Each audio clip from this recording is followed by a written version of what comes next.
Assalamualaikum warahmatullahi wabarakatuh. Halo semuanya, perkenalkan saya Lia Purnamasari dari IEKI dengan NIM 2004389. Pada video kali ini, saya akan sharing sedikit mengenai kewarisan dalam Islam. Yang pertama, pengertian waris. Waris menurut hukum Islam adalah hukum yang mengatur tentang peralihan harta kekayaan yang ditinggalkan seseorang yang wafat serta akibatnya bagi para ahli warisnya, dan juga berbagai aturan tentang perpindahan hak milik. Dalam waris terdapat 3 komponen. Komponen pertama adalah pewaris, yaitu orang yang meninggal dan orang yang memiliki harta. Yang kedua, ahli waris, yaitu keluarga atau kerabat yang masih hidup ketika pewaris wafat. Seseorang bisa dinyatakan sebagai ahli waris setelah ditunjuk secara resmi berdasarkan hukum Islam. Nanti akan dibahas golongan dan bagian yang akan diterima ahli waris. Yang ketiga, harta peninggalan, yaitu harta benda milik pewaris yang di sini harta tersebut sudah dimiliki seutuhnya oleh pewaris. Kapan harta warisan dibagi? Nah, berikut tahapan pembagian waris. Yang pertama, pembiayaan pemakaman pewaris. Secara hukum, pembiayaan pemakaman diambil dari harta peninggalan, tetapi ini tidak wajib karena boleh dari orang lain atau juga dari keluarga. Yang kedua, membayar seluruh utang pewaris. Di sini utang terdapat 2 macam, yaitu yang pertama utang kepada Allah, seperti membayar kafarat atau zakat, dan yang kedua utang kepada manusia. Yang ketiga, menunaikan wasiat atau pesan seseorang semasa hidup untuk dilakukan ketika sudah wafat. Dan menunaikan wasiat harus sesuai dengan hukum syar'inya ya. Lalu yang keempat, jika masih ada sisa, maka itu akan menjadi harta warisan. Berikut syarat terjadinya pewarisan. Pewaris sudah dinyatakan meninggal. Lalu yang kedua, ahli waris masih hidup ketika pewaris wafat. Yang ketiga, tahu sebab mengapa mendapatkan hak waris. Apa aja sih sebab memiliki hak waris? Nah, yang pertama, nasab atau keturunan. Lalu ada hubungan perkawinan. Ketiga, memerdekakan budak. Di sini nggak bakalan dibahas karena budak udah nggak ada ya. Lalu, apa saja sebab hilangnya hak waris? Yang pertama, ada perbedaan agama, murtad, lalu membunuh orang yang mewariskan.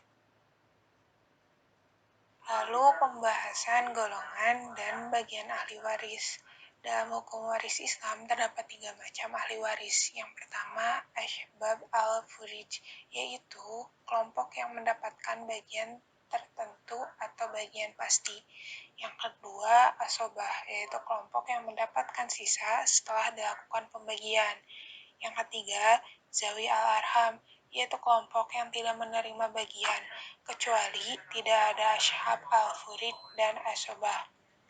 Di sini saya nggak bakalan merinci satu persatu bagian tersebut karena bakalan cukup panjang. Dalam pembagian tersebut terdapat kondisi-kondisi yang berbeda-beda juga, sehingga jika diringkas akan menghasilkan tabel berikut.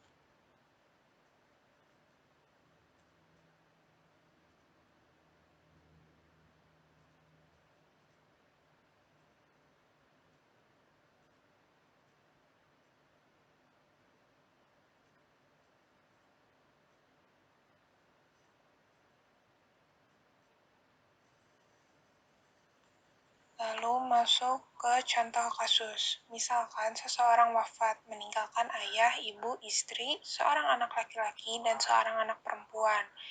Ayah akan mendapatkan 1/6 bagian karena terdapat anak laki-laki.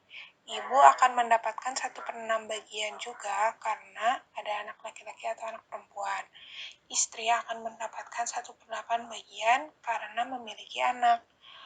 Anak laki-laki menjadi asobah, dan anak perempuan karena ada anak laki-laki maka menjadi asobah juga. Misalkan harta yang ditinggalkan sebesar 720 juta. Nah, berikut tabelnya. Yang pertama kita tentukan dulu asal masalahnya. Mudahnya, asal masalah adalah KPK dari pecahan-pecahan tersebut. Di sini 24. Lalu, perhitungan seperti yang di tabel.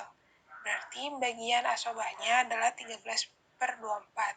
Bagian asobah yang 13 tersebut, ketentuan anak laki-laki banding anak perempuan kan 2/1.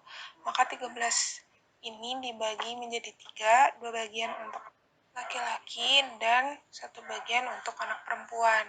Bagian asobah dikalikan 2/3 dan 1/3, dan bagian ayah ibu dan istri disamakan penyebutnya agar lebih mudah. Jadi seperti yang ada di tabel berikut. Misalkan kan harta warisan yang ditinggalkan sebesar 720 juta, maka seperti yang tertera di atas tabel. Ayah dan ibu masing-masing mendapatkan 120 juta, istri mendapatkan 90 juta, anak laki-laki mendapatkan 260 juta, dan anak perempuan mendapatkan 130 juta. Sekian dari saya, mohon maaf bila terdapat banyak kesalahan. Video ini ditunjukkan untuk memenuhi UAS mata kuliah Fikih Muamalah.